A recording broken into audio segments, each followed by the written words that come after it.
I think the most astonishing thing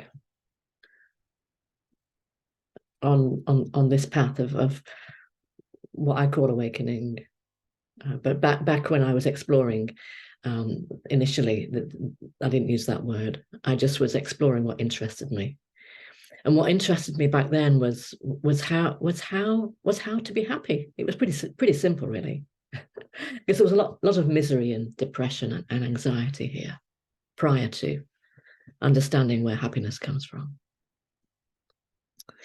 And what's really clear now is that a surefire way, a guaranteed way of finding unhappiness is to seek happiness out there, seek happiness in the world, to seek happiness in the next new cell phone, the next new car, the next new pair of shoes, the next relationship, the next vacation, is to seek happiness out there.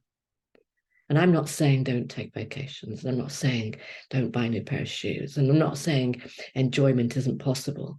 But shoes get broken and scuffed. Cars start to break down. Relationships have ups and downs.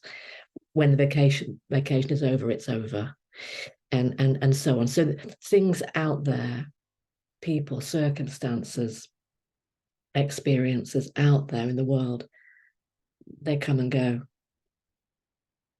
And so if we are attaching our happiness to things out there, if we're making our happiness dependent on what's out there being a certain way, then we have a dependent relationship with the world. We have an addictive relationship to happiness.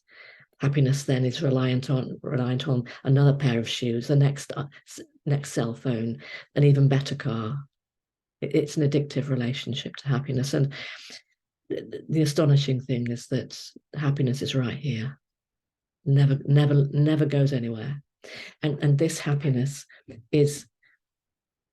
arises out of the knowing of who you are, the knowing of who you are, what you are.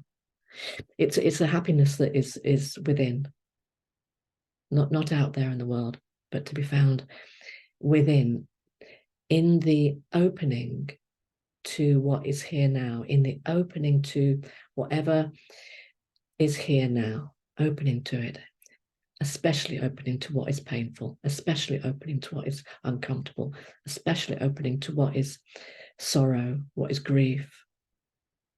Opening. And these openings, these moments that are distinguished by the mind as unhappy moments, when there's an opening to pain and sorrow and despair and depression, these openings are portals to the greatest gift that there is, that what we are is happiness. This is our nature. This is our birthright. Happiness, contentment, peace is what we are.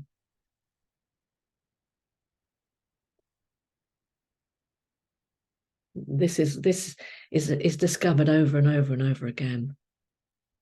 You know, the next pain moment happens, the next disappointment with,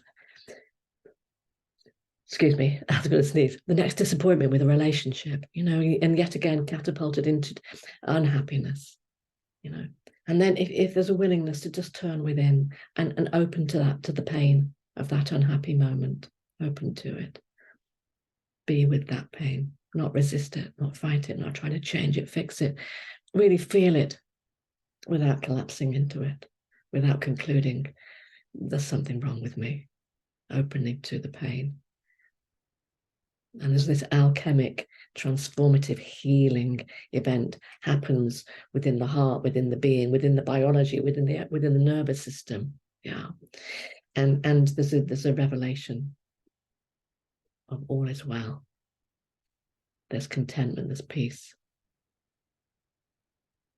And this is so liberating, because when you're no longer seeking happiness out there, it means that you can really go for it in life. You can follow your passion. You can buy those new shoes. You can go on those vacations. You can launch that career or that business that you've been thinking of. You can enter into a relationship, and there's nothing to lose. There's nothing to lose. The shoes may get scuffed and the car may break down and the relationship may go up and down, but there's nothing to lose, meaning happiness is what you are. There's no loss of happiness, no loss of peace.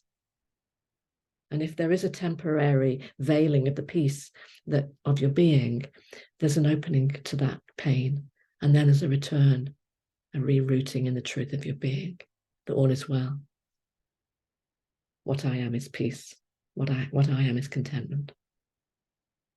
So this happiness that is free from within, it's a causeless happiness. There's nothing causing it. There's nothing causing the happiness. No new pair of shoes, no vacation. Nothing is causing the happiness. It's free. It's causeless. And this frees up the life in the world to go for it, to live life to the full. Nothing to lose.